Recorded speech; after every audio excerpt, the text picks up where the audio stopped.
अस्सलाम वालेकुम। अबरार रशीद आपकी खिदमत में हाजिर है। और अगर अभी तक आपने मेरे चैनल को सब्सक्राइब नहीं किया तो आपसे रिक्वेस्ट है कि इसको फौरी तौर पर सब्सक्राइब कर लें और जो घंटी का बटन है उसको ज़रूर प्रेस करें ताकि ताज़ा तरीन अपडेट्स आप तक जल्द अज जल्द पहुंच सकें। बहुत बहुत शुक्रिया।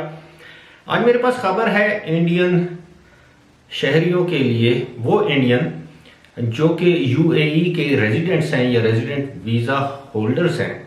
और यूएई वापस जाना चाहते हैं, उनके हवाले से एक बुरी खबर है जो कि इंडियन गवर्नमेंट की तरफ से एक कानून है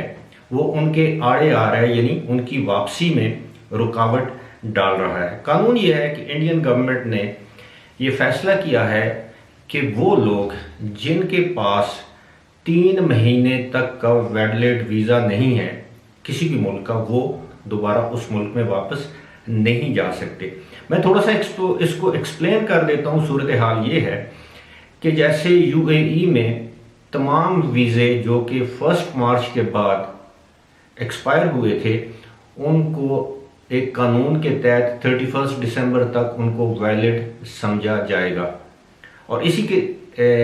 तहत या इसी के अंडर वो लोग भी आते हैं जो कि रेजिडेंट वीज़ा होल्डर्स हैं और किसी न किसी वजह से इंडिया चले गए थे, चाहे वो अपने घर वालों से मिलने के लिए गए थे, छुट्टी गुजारने के लिए गए थे, किसी और काम के सिलसिले में गए थे और वहाँ पर कोरोना वायरस के बायस एयरपोर्ट्स बंद होने या फ्लाइट्स बंद होने की वजह से वहाँ पर रुक गए थे। अब इन लोगों की जॉब्स हैं, इन लोगों के घर हैं यूएई में, लेकिन अगर इस दौरान उनका वीज़ा एक्सपायर हो गया तो अब इंडियन गवर्नमेंट उनको कानूनी तौर पर वापस जाने की इजाज़त नहीं देती। इंडियन गवर्नमेंट की रिक्वायरमेंट ये है कि जब तक उनके पास वैलिड वीज़ा नहीं होगा, जिसकी मिनिमम जो मयाद है, जिसकी वैलिडिटी है वो 3 मंथ्स, उन्होंने बताया कि 3 महीने रहते हों तो आप वापस जा सकते हैं। अब इस सूरत हाल से वो इंडियन जिनकी तादाद हज़ारों में है, बड़ी सख्त और शदीद मुश्किलात और परेशानी में है, जो कि वापस जाना चाहते हैं, लेकिन अब इंडियन गवर्नमेंट का ये कानून आड़े आ गया। जबकि यूएई अथॉरिटीज़ ने इस बात की कोई पाबंदी नहीं लगा रखी कि जी आप वापस नहीं आ सकते। उनके मुताबिक तो जो लोग अगर उनके वीज़े एक्सपायर भी हो गए हैं रेजिडेंट वीज़ास, तो वो ऑलरेडी ऑटोमेटिकली एक्सटेंड हो गए हैं और उसमें आपके लिए ज़रूरत ये थी कि आप ऑनलाइन जाकर अपने आप को रजिस्टर करवाते थे और आपको वन टाइम एक अप्रूवल मिल जाती थी कि now you can travel to UAE. और उसमें होता ये था, या जो तरीक़ाकार है वो ये था कि ऑटोमेटिकली यूएई के इमिग्रेशन के पास आपका रिकॉर्ड होता था जो रेजिडेंट वीज़ा है, और वो आपको एंट्री अलाउ कर देते थे, चाहे आपका जो रेजिडेंट कार्ड है, एमिरेट्स रेजिडेंट कार्ड या आईडी कार्ड, वो एक्सपायर ही क्यों ना हो। लेकिन अब चूंकि गवर्नमेंट ऑफ इंडिया ने इस पर बैन लगा दिया है, तो इस हवाले से जो यूएई में इंडिया के जो एम्बेसडर हैं या जो दुबई में जो काउंसलेट या काउंसिल जनरल हैं, उनका भी ये कहना है कि उनको ये नोटिस तो मिल गया, ये ऑर्डर तो मिल गया, लेकिन अभी तक वो ये कोई ऐसा बयान नहीं दे सकते, ऐसी स्टेटमेंट नहीं दे सकते। लेकिन इस बात का उन्होंने एतराफ़ किया कि इससे इंडियन शहरियों की मुश्किलात में इजाफा होगा, ख़ासतौर पर वो लोग जो कि वैलिड वीज़ा रखते हुए इंडिया गए थे, अब वहाँ पर उनका वीज़ा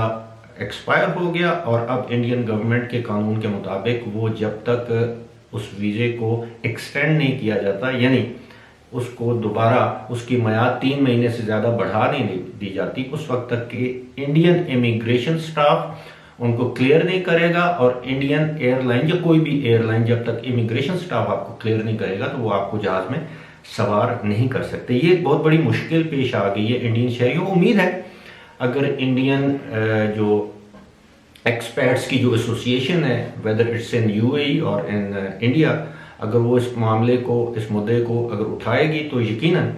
गवर्नमेंट उनके इस मामलात पर गौर करेगी। मैं एक बात यहाँ पर अपने इंडियन जो फॉलोअर्स हैं, जो इंडियन सब्सक्राइबर्स हैं, जो इंडियन दोस्त हैं जो मेरी वीडियो को देखते हैं, मैं उनसे रिक्वेस्ट करूँगा, मैं तमाम इंडियंस की बात नहीं करता, लेकिन कुछ इंडियंस ऐसे हैं,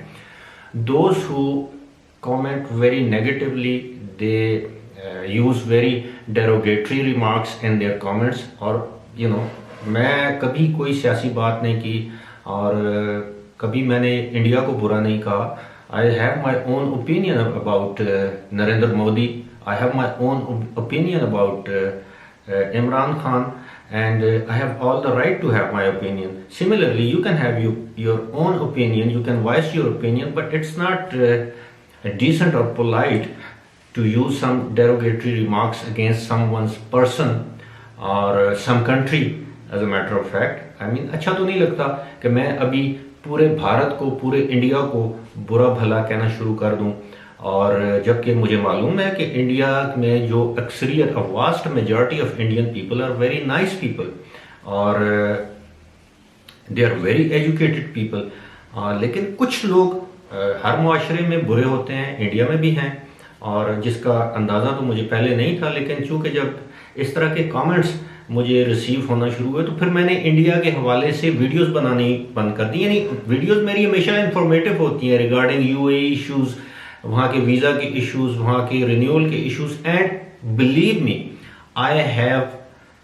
so many, I mean out of my 38,000 subscribers, I think I have at least 5,000 subscribers from India, Bangladesh and Sri Lanka.